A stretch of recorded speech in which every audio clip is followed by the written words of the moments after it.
what is it that compels you to write new stuff? Are you thinking in terms of like, all right, because it's a lot of, I mean, it's anytime you got a big band, a larger group and you have to arrange the whole thing, it's a lot of work getting the whole thing together. Is it a matter of, okay, we want to put out another album, or are you bursting awake in the middle of the night with dreams of new pieces, or is it experiments, or what is it that drives it forward? That's a great question. I'm not one of those, I'm not like Ellington. Not that anybody is, but I'm not one of those people that just wakes up dripping with ideas and just starts writing them down or whatever.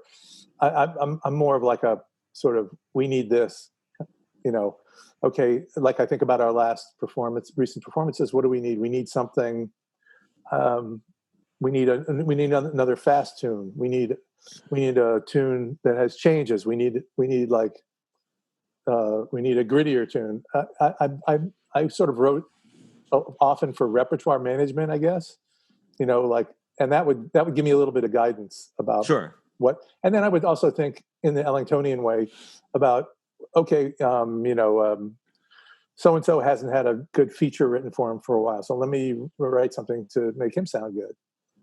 So I would write for the people, and I write for the people and write for what I thought we needed for the audience. And then, once you get rolling, then the ideas become their own babies. Once you start to get an idea, a good idea or two out, and it's no longer just in your head, it's on paper, or at least it well enough so you don't forget it. Mm-hmm. Then it becomes its own thing, and then you're playing. You're sort of playing. It's like playing with clay, or once it's externalized, that's a different experience, and that's a space that I love getting into. And it's hard to get into that. You mean the idea that once you have the concept down, then it's a matter of bringing it to life in a certain way, or arranging it? Or getting to that point is the hard part. Once I have ideas, I can sit there for days in a row and play with them and figure out how I'm going to flesh them out and how I'm going to develop them from the beginning to the end of the piece. For me, the hard thing is like feeling confident enough about the original kernel, that I want to dive in and spend like days or longer with it. Right.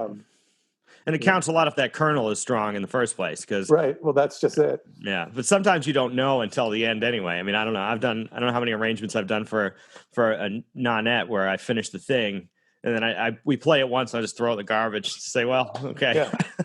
Yeah, right. I sounded pretty good on the piano, I guess.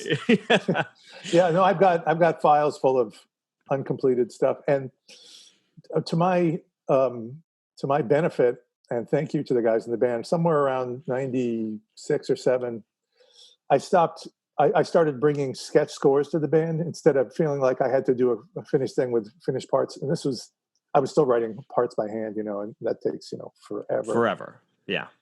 So I would bring untransposed sketch scores to the band.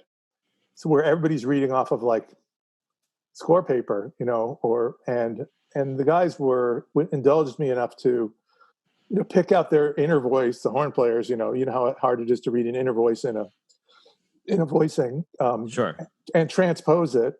And then as I started shuffling parts of the arrangement, say, well, why don't we do A over here instead of D, put a D over there, I'll put a repeat.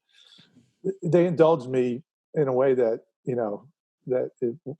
was amazing. And I wish every composer could have that kind of indulgence from a band. Yeah. With that skill. But so I got into a period where we were reading off of untransposed scores. And then I started sort of mixing. And then I got into, somewhere along the way, I got into using Finale and got pretty good with that. And that takes away the whole, parts copying thing. And it's a whole different world.